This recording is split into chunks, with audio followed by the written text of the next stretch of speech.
Olá, tudo bem? Seja bem-vindo, seja bem-vinda ao meu canal. Neste vídeo eu quero falar sobre este livro aqui, Introdução à Exegese Bíblica, do Michael Gorman, publicado em língua portuguesa pela editora Thomas Nelson. Esse livro aqui, de fato, ele serve como uma boa introdução à exegese. Ele foi lançado junto com um outro livro também introdutório, sendo que este é a Introdução à Interpretação Bíblica, e é um livro um pouco maior.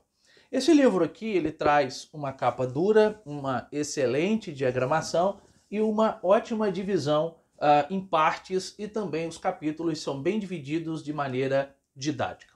Bom, vamos comentar então o que esse livro trata, qual é o seu teor. Inicialmente, o Michael Gorman apresentará a primeira parte. E na primeira parte, ele divide em dois capítulos.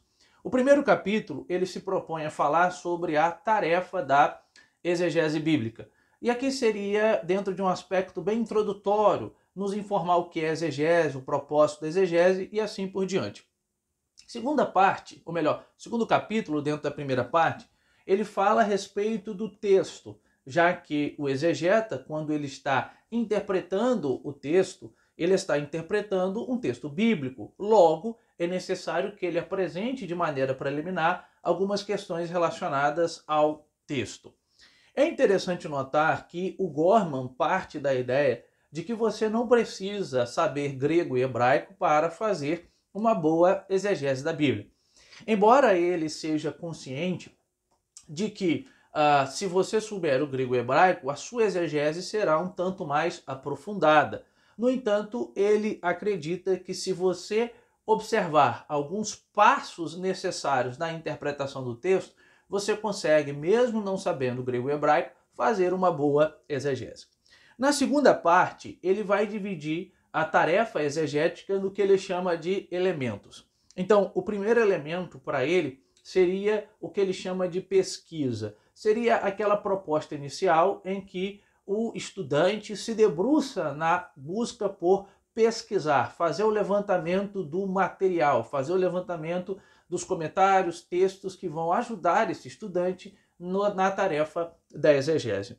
O segundo elemento ele chama de análise contextual. E aqui ele considera de muita importância, haja visto que na análise contextual o exegeta, o estudante, tem que se propor a analisar o contexto histórico, isto é, perguntar pelo pano de fundo histórico, perguntar o que estava acontecendo na história quando aquele texto foi escrito.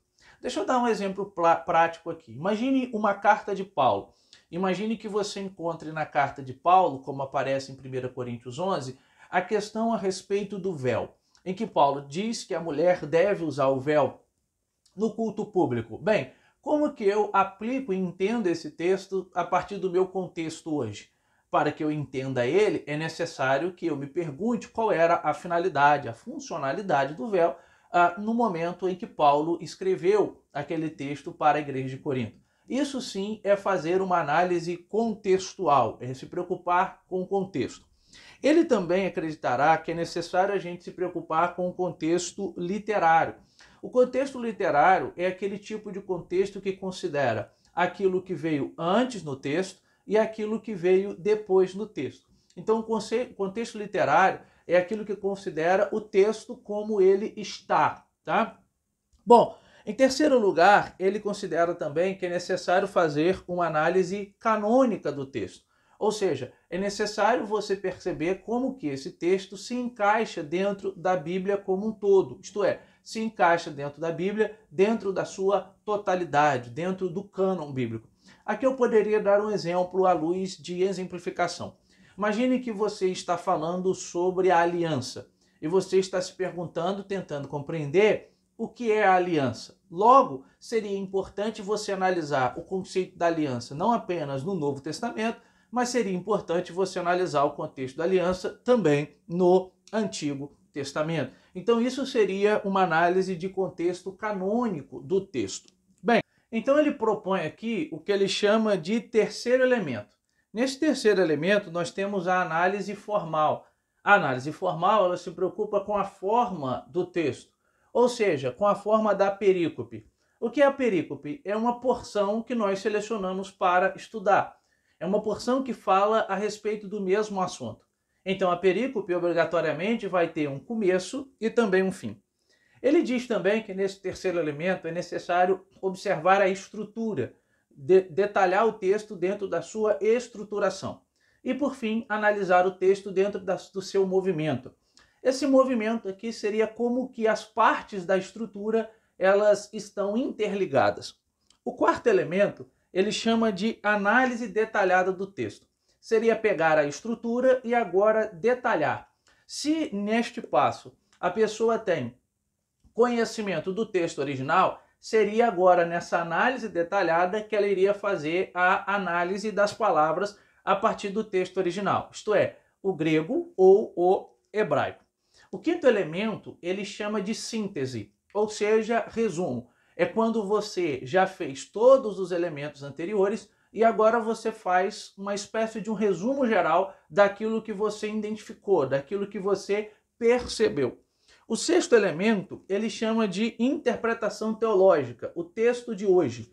É quando ele está preocupado em observar como esse texto deveria ser pregado hoje. E dentro desse sexto elemento, nós temos diretamente o sétimo elemento, que seria, no posicionamento dele, a aprimoração e ampliação da exegese. Então, é interessante que o Gorman ele vai se preocupar em que o texto seja pregado, que o texto seja aplicado.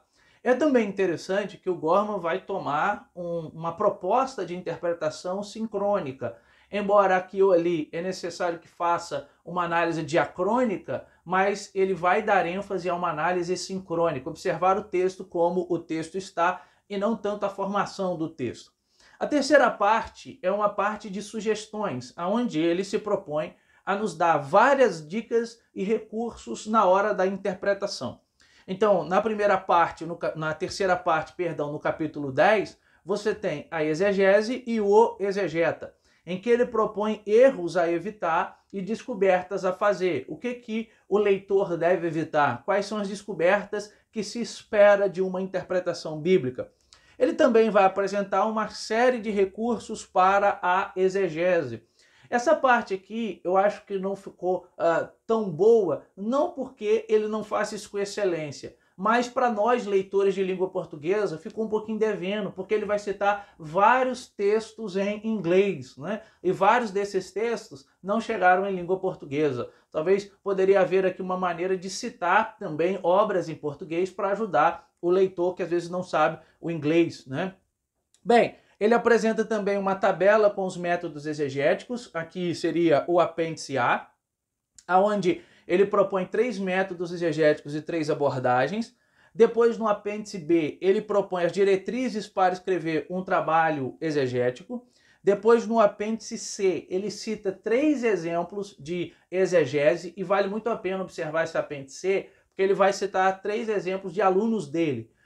Tanto uma exegese maior, né, onde ele fornece mais detalhes, quanto uma exegese mais sintetizada, mais resumida, mais direta. E nos ajuda muito a perceber como que os princípios que o Gorman explica ao longo da obra é aplicado na hora da exegese. E por fim, ele vai apresentar uma série de recursos bíblicos selecionados da internet, ou seja, os recursos ali que a gente consegue ter acesso via internet, programas de computador, né, sites que vão nos ajudar na interpretação, na leitura do texto bíblico. Bom, fica aí então uma breve resenha de introdução à exegese bíblica do Michael Gorman, publicado em língua portuguesa, este livro por Thomas Nelson, Brasil. Tá bom? Se você gostou desse conteúdo, compartilhe com alguém, nos ajude aí para que o canal possa atingir mais pessoas. Tá bom? Um grande abraço e até a próxima.